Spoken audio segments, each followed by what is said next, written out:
Welcome to Filed, a monthly conversation with those at the convergence of data privacy, data security, data regulation, and AI governance. I'm Anthony Woodward, CEO of RecordPoint, and with me today is my co-host Kris Brown, our executive vice president of partners, evangelism, solution engineering, executiveness, and I believe sound engineering today. I have absolutely been playing with the script. Well read, very good. We'll get to see how many more executives I can throw in there. But hey, mate, how are you?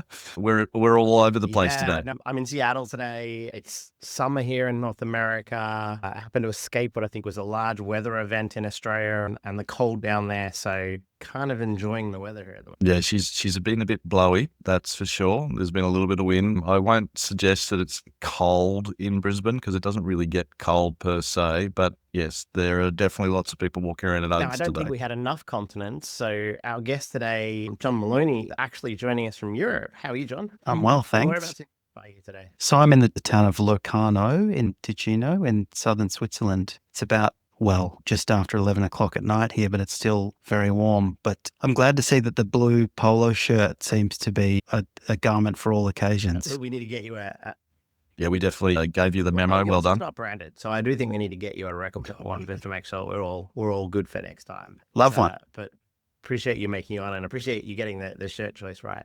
John, you are a podcaster, a barrister, Melbourne Law School lecturer, a writer, and even a fellow podcaster like ourselves. I'm not even sure Kris and I can call ourselves podcasters. So you're a podcaster. We're just pretend ones. But thank you for coming on today's show. My pleasure. It's great to be here. John, just for the audience, maybe give it a little bit of background on sort of who you are and how you came there. I know Anthony gave it the read through there, but how did you come to be here? And given that we're an information governance audience, we love a little bit of tech, a little bit of AI, we're really interested in data, sort of maybe give us a bit of a spiel for yourself here for the audience on how you came to be. I mean, sort of Sure.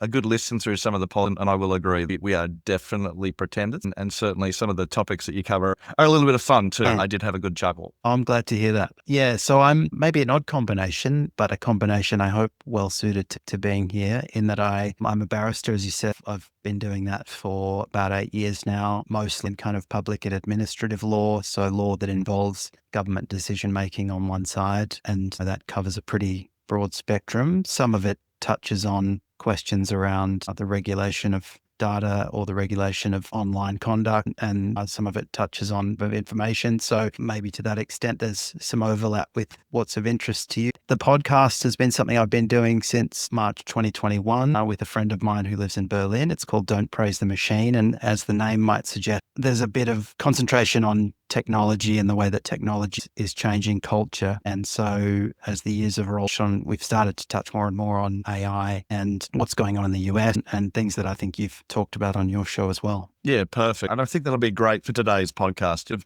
We're at the midway point of the season, very much wanted to sort of bit of a look out there. We cast a wide net to sort of go, what's going on? And let's talk today a little bit about those important stories, in our own world, the filed world, if you will. So from DOGE to DeepSeek, we're really looking to cover a ton of those important headlines. And, again, I think if you've had any listen or for the listeners, we always like to have a little prediction at the end as well. Be warned, it will definitely get you to put the magic 8 ball or the crystal ball, depending on your flavour of choice there. What's the wrap up for you of 2025? What are the highlights for yourself here? Well, I think we've got a couple of topics that we will dive into, but any favourites of your own, even just in your own world this year? Oh, well, AI is something that, and I guess kind of agentic AI, but things like, good old ChatGPT is something that we touched on recently on the podcast and something that I think we've come back to regularly over the last couple of years. And, we were talking about it recently as a bit of our own wrap up, trying to backtrack through the way that we've dealt with it over the years since we kind of first started talking about it, I think in October 2021 or thereabouts, and in very kind of amateurish ways. I think we were calling it, Chat GPT or Chat GFT or, not quite sure what we were talking about. And then suddenly, 3-4 years later, I teach a class, as you touched on it. I also do a bit of lecturing. So I teach a class at Melbourne Law School. We closed off the semester with a class on AI and the law and how the potential for AI to influence and maybe even dramatically change the way that law firms operate, the way that courts and tribunals operate, and so on. I mean, that's endlessly interesting to me because of how rapidly it's changed. And I think particularly because of the rapidity and subtlety with which it's become a part of people's lives. So, the fact that something like ChatGPT might have been something that, people were broadly aware of 12 months ago, but now I think in the last 12 months, people have started to dive in greater numbers and, share information with ChatGPT or perhaps with OpenAI, more willingly, and develop, in spite of themselves, some kind of, sense of a relationship there, or it's a fixture in their lives, or it's, something that they turn to and ask questions of on a regular basis. I find that fascinating because I just think it's, people haven't necessarily thought through the implications of that from a privacy perspective, among other things, but also just from a kind of social and cultural and psychological perspective. So that's probably, a topic that's always fascinating me. And then, of course, you've got things that are happening in Australia, the tussles between our e-safety commissioner and the impending social media bans for under 16s, which are a topic that interests me, I guess, if I've got my podcast hat on, but also as a lawyer. Yeah, so I was listening to the podcast that you had there on Steve Smith, I think is probably the extreme case of these where it's, is it fallen in love with his bot? That's right. Yeah, married man. I'm not sure my wife would let me get away with creating my own machine that I then go and fall in love with. I think that would be dangerous, to be honest. I've not got those relationships with ChatGPT. Put in the details here. Nor I. But we'll kick into some more details quickly. And certainly for me, there's certainly an acronym that we keep hearing about. There's a bit of a bromance that's had a fallout if we're going to go down those relationship lines. Yes. But into government, setting up that Department of Government Efficiency has been in the news for one reason or another, ever since January. So it is about that half-year mark. It's been a rise and fall, or a rise and a fall and fall. Yes. I'm not sure how much I believe the news that they're going to try and deport Elon, but given the role that it's played in the US government, there's a few ways this discussion can go too. But I thought let's talk about AI and the access for government data and citizen data. And now some of the court cases that have come up, from your side, has there ever been such like that quasi agency that has been that big an impact on government, any citizens, specifically US citizens from where you sit? Look, I wouldn't count myself as an expert on all of the ins and outs of the various attempts to cut back on the deep state, as Elon and Trump might call it. But to me, it does seem like a pretty unprecedented development, and one that's happened obviously very quickly with a limited degree of congressional or cabinet oversight. Their methods and the outcomes of those methods are pretty opaque. So that's been kind of interesting to watch and to compare to the Australian, I suppose, to contemplate whether a situation like that could arise in Australia, for one thing, but to consider what it might look like if it did happen in Australia and what might follow from it. But I think, as with everyone, I've followed that along, both with concern, but also more recently with a slightly more puerile interest in the bust-up between Trump and Musk, wondering where that might lead. It seems now that Trump's threatening to turn DOGE on Musk, which would be an interesting development.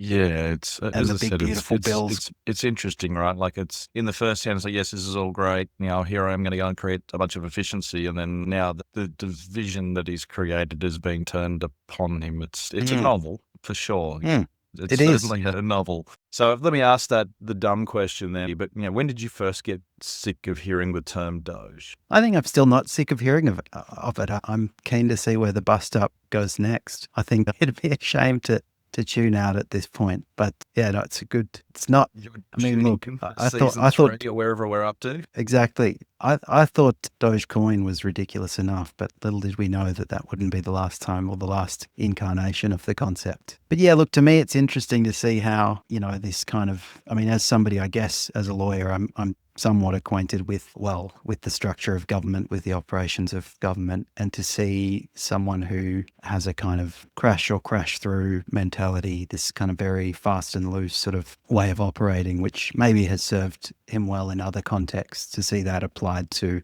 a massive bureaucracy is an interesting spectacle, and I guess we'll see the ripple effects of that for some time. Yeah, and I know we've spoken about it on this before, John, but we've certainly spoken about, I don't think anybody's anti-government efficiency in the sense that, doing more with less, being more efficient. As you said, it's a bureaucracy, and for good reason. There's lots of reasons why it needs to be the way it is. But I've personally got experience of friends who have worked in some of the Musk organisations, and his ability to walk into a room, throw a massive target down, and then disappear is knows no bounds per se. But it's led to innovation, and it's led to change, and it's led to people finding solutions. So you can't. Is that the history says that there's something about what he's been able to do that's interesting and works per se. But watching the novella that is DOGE and Musk and now Trump's bromance, as I said, certainly I am fixated. It is a little bit of fun. It's a little bit worrying too.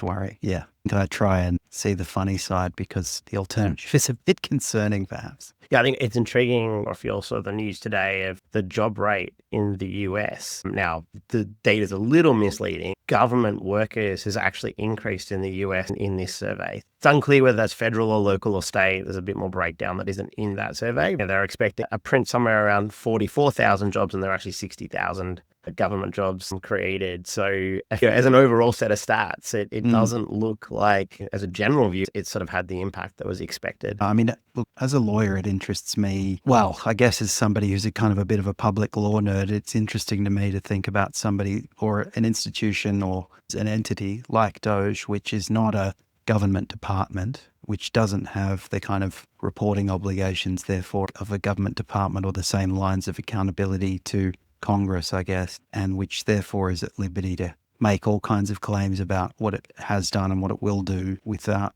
what seems to be a great deal of rigor or consistency applied to, or transparency applied to, how well that's working or actually kind of what the long-term game plan is. So now that, especially now that Musk is outside the tent, I'm not sure, whether it will just fall over or whether it will change shape or whether, as Trump's suggesting, it might be used as a weapon against Musk. Yeah, it'll be interesting to see how it plays out. I want to switch gears a little bit, though. It's been on the tip of my tongue listening to the two of you talk up until now.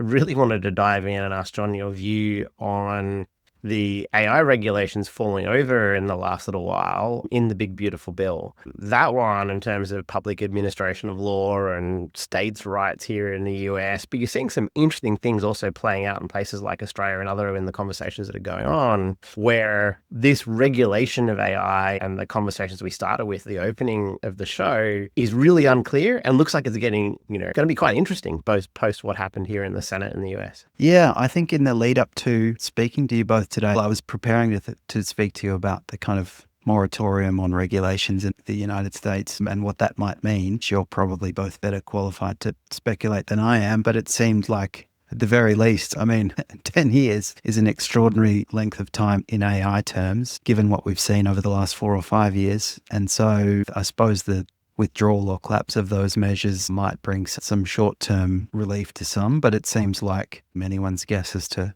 what might happen next and whether they'll try and reach the same point through other means. The underlying issue there is the extent to which big tech in the United States has Trump's ear and is not going to stop having those conversations about deregulation just because these measures fell over. Do you see the same echoes occurring in Australia or in Europe? And what's the path, you think, for the regulating of AI in a more general sense? That's a good question. I think in Australia, look, I'm not an expert on the kind of suite of measures that are under consideration. I know in some places, including Australia, there's kind of non-binding statements of principle that institutions and industries are signaling that they might be willing to sign up to. But I think in terms of the kind of legislative landscape in Australia, it's very much, responsive to what's going on in the US, what's going on in China.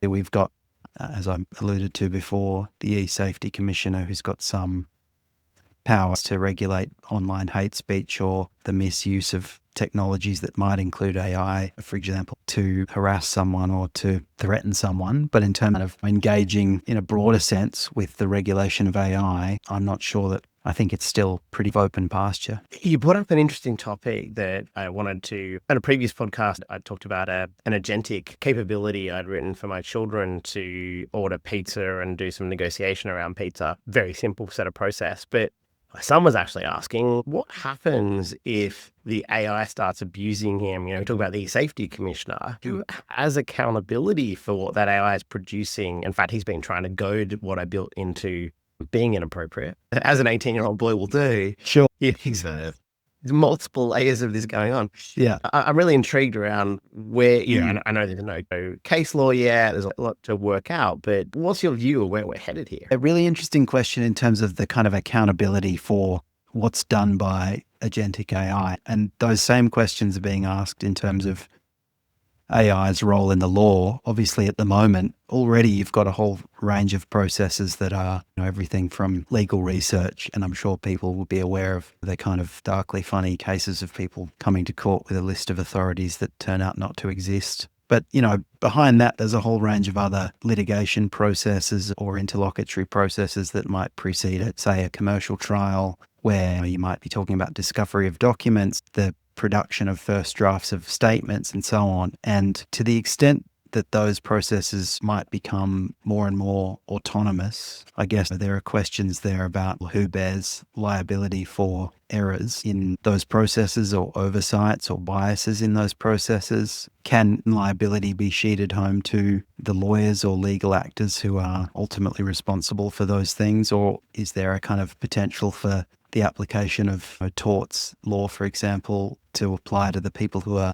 writing those or developing those systems? Even then, I guess there's an issue, because if a system's kind of developed semi-autonomously over time, well, then perhaps something it's done, some error or oversight is not, entirely foreseeable. And it's, perhaps there's an injustice in sheeting home responsibility to the person who developed that program, etc. So I think I think the short answer is that the system as it's, or the kind of, familiar principles of law that we've come to think about in these areas are not well adapted to these kinds of questions. And there's going to need to be, some pretty thoroughgoing rethinking of those concepts. Yeah, because, as a technologist, I think we've mentioned it as well on a previous podcast, you have Anthropic literally coming out and saying they have no ability to backtrace why their algorithm, and even calling an algorithm as a misstatement, is producing a result. Therefore, and I'm sure they're all, but where does that accountability lie is going to be some really interesting conversations. When we really, and we covered this a lot on this podcast, that we're moving to this notion of autonomous agentic agents creating business transactions between agents, right? Yeah. That are, for all intensive understanding of tort law at the end of the day, are true transactions. All of the key representations that make that valid, maybe not you'll correct me on this, there was the case where the guy had the bandages and the bleeding signature, and it wasn't actually signatures because of bandages, but the famous one, maybe not the blood, bandages. Yeah. But, all the other executional elements. What would your advice be if I turned up here today and said, hey, I've had an agent transaction, I'm now going to reject these transactions.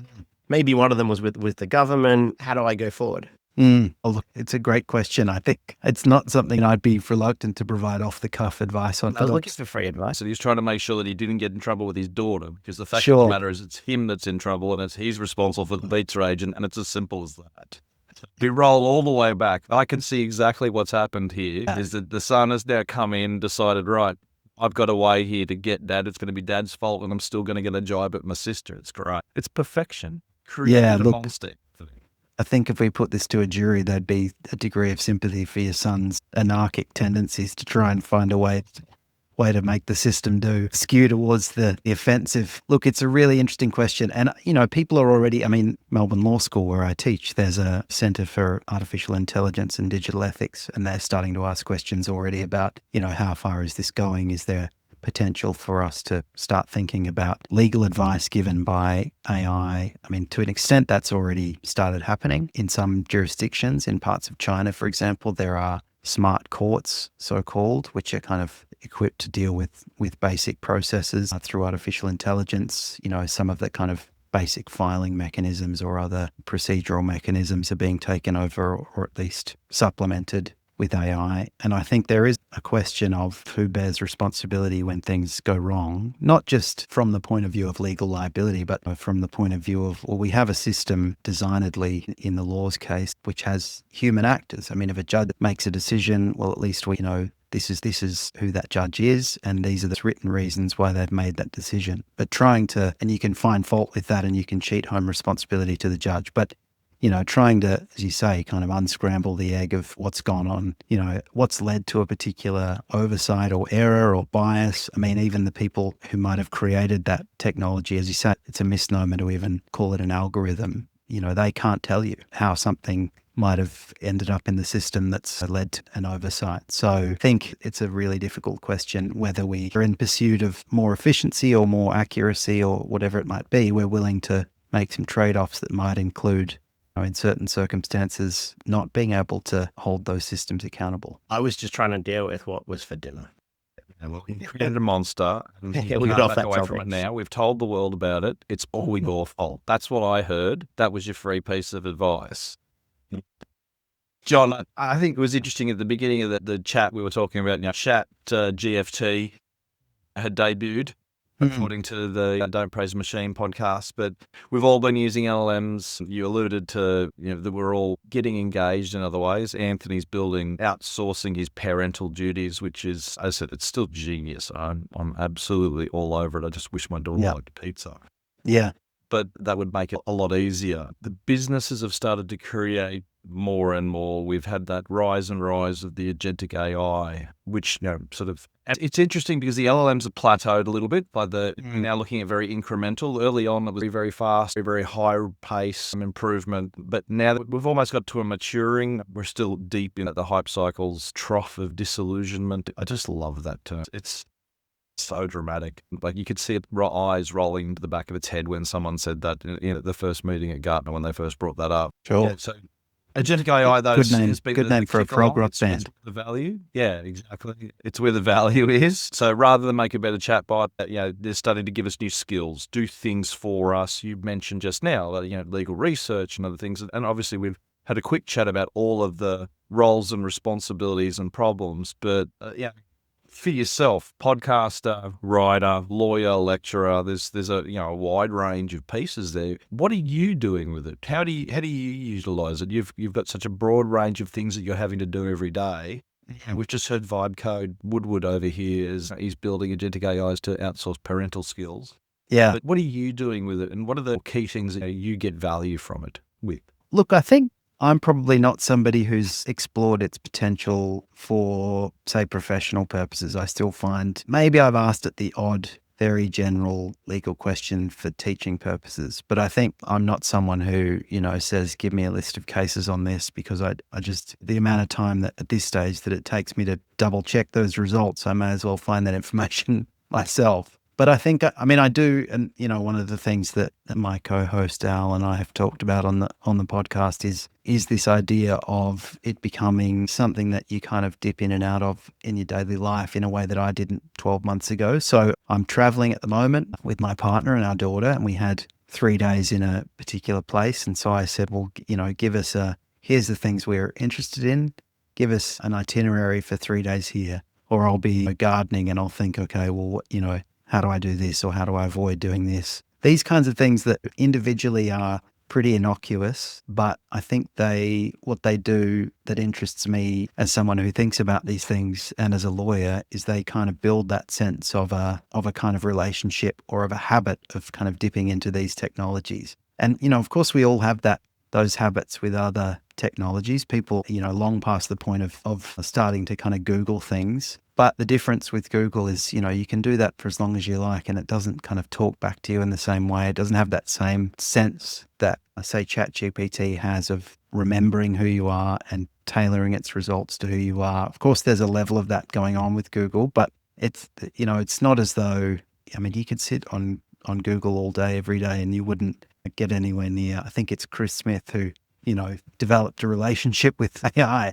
And I'm not saying, the average punter is at risk of developing a relationship that ends in a proposal, but I think people do become, through those kind of habits and those cycles of use, they become unguarded. They become more willing to share their personal information, and they become less vigilant about the fact that that information's going to, it's going to OpenAI, and it's a bit unclear, how long it might survive and in what form and where it might end up. And I mean, to me, that kind of puts me in mind of, as a lawyer, somebody who comes into, the classic sort of case of somebody coming into a law firm and saying, well, I told someone something I shouldn't have, but I just thought it was a kind of private conversation between friends and now I'm in trouble. Or somebody who says, yes, I promised to do this, but I thought, it was a conversation between me and somebody I knew, and I didn't think about it in terms of a verbal contract, etc. People are put off guard by the way that these systems present themselves, and I think therefore don't consider the kind of long-term consequences. So that's something that I find really interesting. Where's that heading, and is there scope to kind of remind people you're sharing a lot of your personal information with a system which seems warm and fuzzy but may not be? So It's an interesting. I liken this a little bit to generationally, just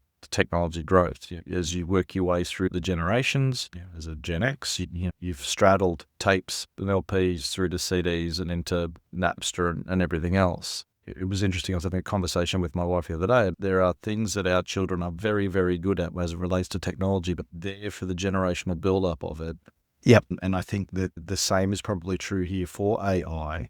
I was speaking with someone, putting a name and a place and a body on this AI, and thought it was a private conversation, and it's led to an issue.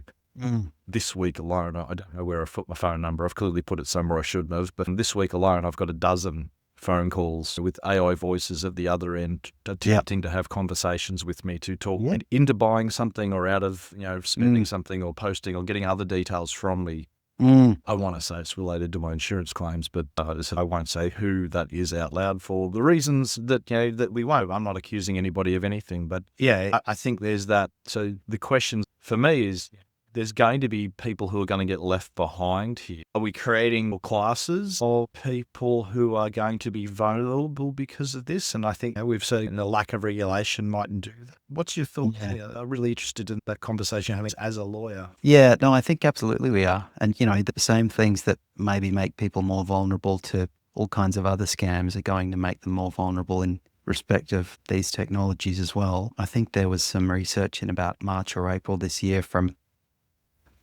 might have been MIT that looked at a number of people using ChatGPT on a regular basis and found there was a certain subset of those people who were generally more emotionally open people, more willing to share of themselves socially. And, that subset, as I understand the research, essentially reported a kind of a sense of, when they were taken off this regular contact with ChatGPT, they reported a sense of, emotional dependency or a psychological payoff that they were getting from sharing information with it that was lost when it was taken away from them. And that gives you a window into how easily people can be manipulated, I think, by some of these technologies. And obviously they're still in their infancy. I mean, we're talking about somebody who might be using ChatGPT's voice function or might just be typing to it. That's just one aspect of it. But I think you hinted at something which maybe introduces other kind of stratifications between different groups of people, which is this sense of a knowledge gap, I think, between people who, I'm somebody who came up in a law firm at a time when, as a young lawyer,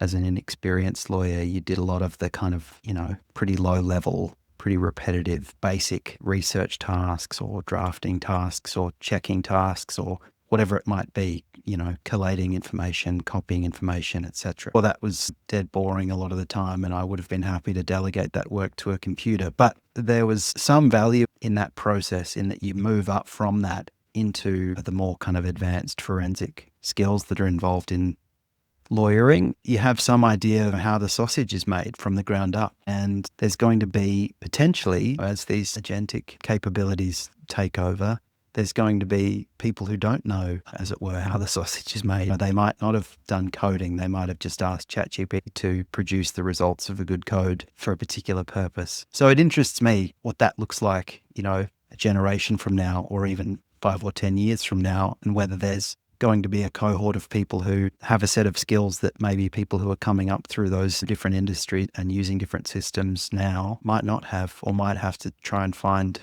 or develop through some other means. It's an interesting conversation, although I did have this exact conversation with someone at Anthropic, which seems to be a topic for me today. And they did make a really interesting observation to me. They said, so you eat a bunch of food, You get it from restaurants. The different flavoring they put in, some synthetic created, some not. How is it created? Because you put it in your body. You should at least know what you're putting in your body. Do we have that tracking? And it's an interesting debate, right? You think about the amount of things we do in our world today that you don't actually have an understanding of those things and how they're made, but you do understand how to use them. I did just look back. If I got sick, I can come back and sue you because there's laws that protect me. I know you would have.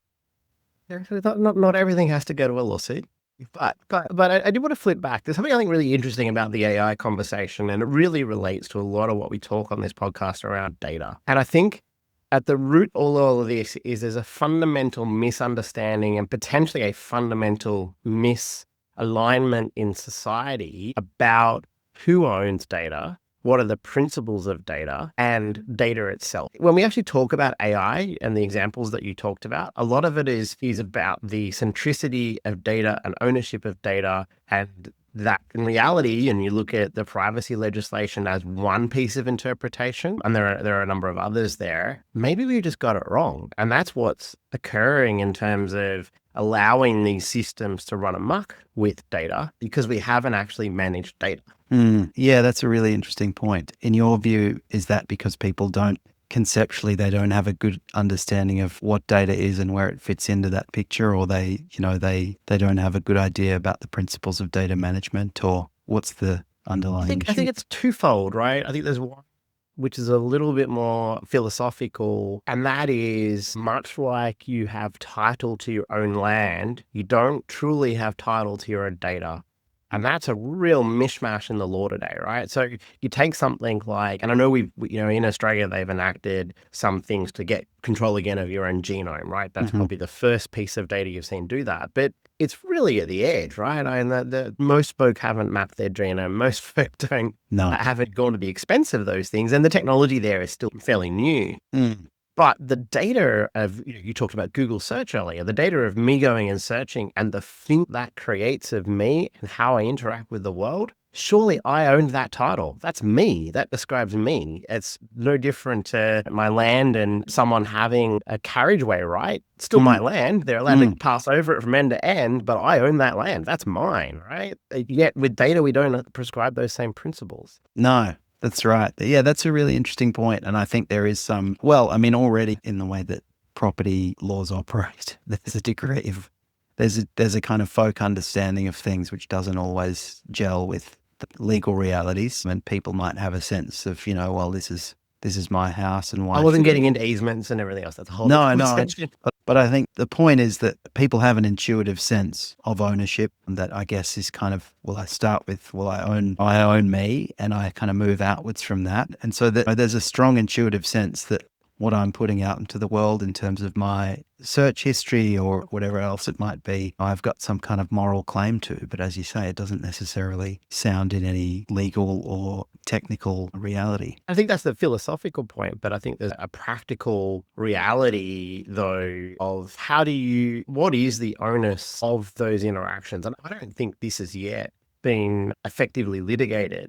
It's all very well to sign someone up to a policy inside Google search which says, well, I'm going to separate you. I'm going to do some things to make sure that your data is redacted or defingerprinted, but still gives me ability to sell you items, which is clearly their commercial intent. But what is the reality of the leakage of that and the retention of that beyond that? And I know those are the things that GDPR and some of the other pieces of legislation have attempted to address, but there are some real significant gaps there because as a stakeholder, actually enacting the processes within, say, GDPR is just so unbelievably complex. Yeah, that's right. I think there's one of many areas where kind of the aspirations of legislating and regulating butt up against the practical realities of how these technologies are used and how they interact. And, obviously we saw some of those issues and no doubt it'll keep happening where people, they might have signed on to certain terms and conditions, not knowing or knowing very little about the kind of mechanics of what those terms and conditions mean in the real world and particularly over time. Yeah. It's an interesting area that I think we're all going to have to keep exploring. The one thing, and this is probably because it's a passion of mine, I know it is of Kris's, data retention is the big underlying thing that we're just not dealing with. It just isn't fair that having children in that adult range who've been constantly on social media in a world where we've still been learning what that means. I think I was talking to a much younger niece of mine who has a much better awareness of what I did, even with my children who were relatively aware of, and now she is sort of this generation below that. The retention of that data, surely there must be, and I know the regulations on it are still quite loose. Yeah, there must be an onus, I would think, or an interpretation coming soon where it just isn't a right that continues, because even the contracts that shrink wrap these agreements, like, things don't last forever. Yeah. Are we going to see, you think, case law or anything in that world where there is an ability to contest that retention? Look, I think that's very possible. I mean, we're dealing, as you say, when you're dealing with those kinds of fundamental features of contract law, you're dealing with a system that was designed around a certain range of, say, objects and processes and a certain timescale. And that's pretty different now. Potentially something, I mean, we're dealing with the retention of data that might go on indefinitely. And I think that raises a whole host of novel issues. But, how the law responds to that remains to be seen. I guess it's, well, in the Australian contexts, you might see the kind of piecemeal adaptation of those principles by way of common law, the formation of some settled principles, so we could be a long way away from that, and perhaps ultimately the reception of those settled principles into statutory regimes. Or it could be that, as with the regulation landscape, that we take our cue from a set of principles that have been developed elsewhere. But look, I just, I hope that's not going to be the question I have to predict, because it's the crystal ball is murky. Do that to you, John. Promise. He says, right, scribbling down the question that he now has to ask. I want to take an interesting, and Anthony, this might actually be posed a little bit to yourself as well, but I'll be interested in John's opinion. But you just sort of, you raised something a moment ago about title, and we assume title of the land because it's built into property law, etc. And we sort of, we've made this assumption around our own data. But you raised before that, the conversation around, well, we don't really know what the chef's doing to the food. Is it the same problem we have here? And maybe this is more our industry, but it's people assume that government departments, organisations, corporations who are collecting the data are doing the right things. There was a cost associated to storing data a long time ago, and that physical paper in folders and boxes needed to be stored in land. And so you had this cost associated, and so the corporate culture wanted to reduce that cost. Retention policies would be applied. They would make documents disappear. We're seeing the opposite. It's actually quite easy to store data for a very, very long time of time, very, very cheap. And that corporate culture hasn't quite cottoned on. Is it that we've got generationally an assumption that organisations are doing the right thing with data? We always talk about, the common man here.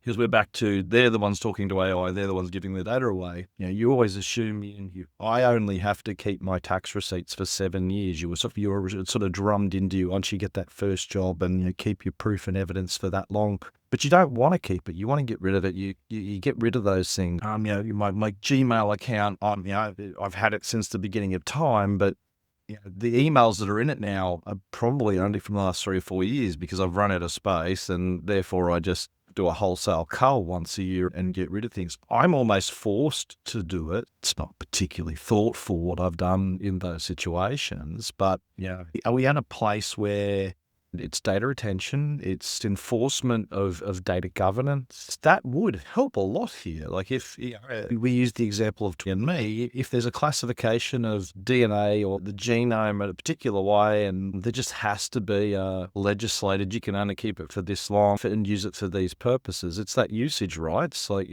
sure, they're going to provide me a service for free. And this is the thing that we forget. Facebook and Instagram and TikTok and even ChatGPT are free services. They cost billions to run. They're going to, and we are very, very aware, at least I believe most people are aware, that they're utilizing our data for benefit there. But for how long?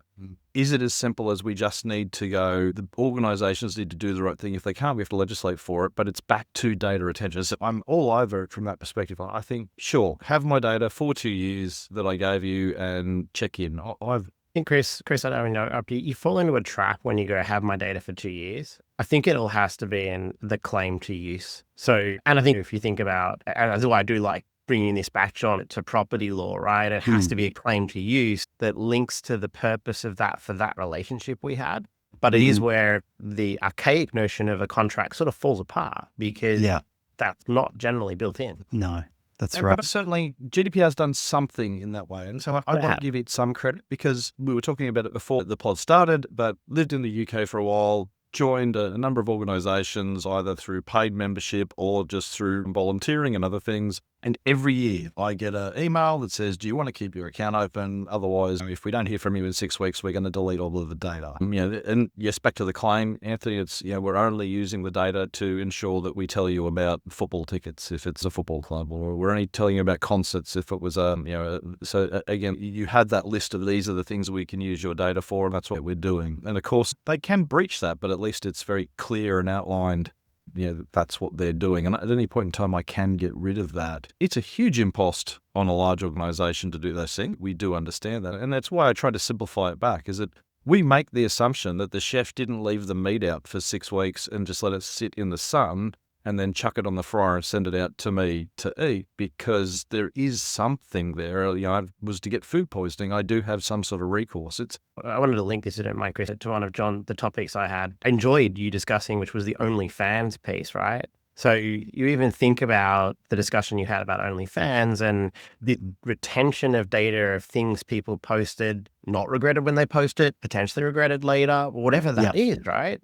Yeah. But where does that live? Because in negotiating those contracts is very one-sided, and that isn't normal. No, that's right. I think there's the short answer is it does call for a rethinking of those basic concepts to an extent, because I'm not sure that there's a comparable circumstance that's, previously been subject of conventional, like a species of contract where you might be dealing with something that goes on. I mean, there's certainly contracts that go on for a long time, but you might have a very long or an indefinite right over a piece of land, for example, but you know what you're dealing with and it's tangible and you understand who's involved with it, what parties have a stake in it and in what capacity. And so you can engage with the state of play, as it were, and seek recourse should you wish to on those terms. But I think if you're talking about a piece of information that you've given to a third party that's been subsequently on-sold to many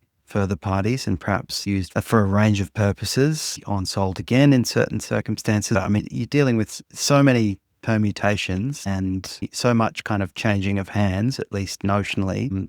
I just think it's like trying to keep track of a 20-cent piece for a year as it makes its way through various pockets. But you're dealing with millions of these things, and the transactions are occurring incredibly rapidly and over incredibly long periods. So I think it does start to kind of strain at the boundaries of those concepts. And, you do start to think, well, the world in which those concepts came to maturity is a very different one from the one that we're now contemplating. But there is some precedent, right, to changing those constructs. You go back, and you'll correct me on the number of years, but you didn't when you originally had title to the land, you owned the mineral rights. At some point, we legislated out and made that a different title. It's not like these things haven't evolved, even in land and title concept. Yeah, this is just another version of that, is it not? Or do you see this as really quite different? Look, I suppose there's the kind of the shock of the new, and it's easy to mistake the latest thing for something that's fundamentally different. But I do think we're in pretty novel territory, not just because these concepts were devised to deal with more kind of tangible objects, processes, etc., as abstract as they might be, but also because the method that we have for refining and devising these ways of dealing with those realities, that is to say, the common law, parliaments that pass laws when necessary. I mean, these are pretty cumbersome and sometimes pretty slow-moving, pretty incremental processes. And the rate of change is such that, by the time the common law starts to grapple with these things, in a more thoroughgoing way, well, they might be, by the time the ink is dry on a judgment, things might have changed shape. And I think that's another complication. So, yeah, I mean, I have some faith in the adaptability of, as any lawyer should, I guess, in the adaptability of our legal concepts and our legal processes to deal with novel territory. But it does seem to me that this is more strikingly novel than other, perhaps recent examples of, new species of contract or new technological developments that have needed to be thought through. I really appreciate the time, John. This has been a fascinating conversation. I know it's getting late where you are, so I really want to let you go and appreciate the time you've invested. This is a heap of things I think we'd really like to discuss more deeply in a future episode, but thank you for coming and spending some time with us and picking through those things, and I really appreciate it. No, it's my pleasure. Very great to chat to you all. And I probably won't be able to get to sleep now. I'll be worrying about the future of contract law. Look, happy at any stage, and maybe not this evening, but we can to pick that through more deeply. Thanks everybody for listening. I'm Anthony Woodward. If you've enjoyed today's episode, please leave us a review on your favorite podcast platform of choice. We spent a lot of time on LinkedIn under the RecordPoint heading. You can find all the content there. And we do have some additional outtakes, I believe, of Kris posting into LinkedIn. So go find those outtakes to go get the full filed experience online. Thanks very much. And I'm Kris Brown. We'll see you next time on Filed.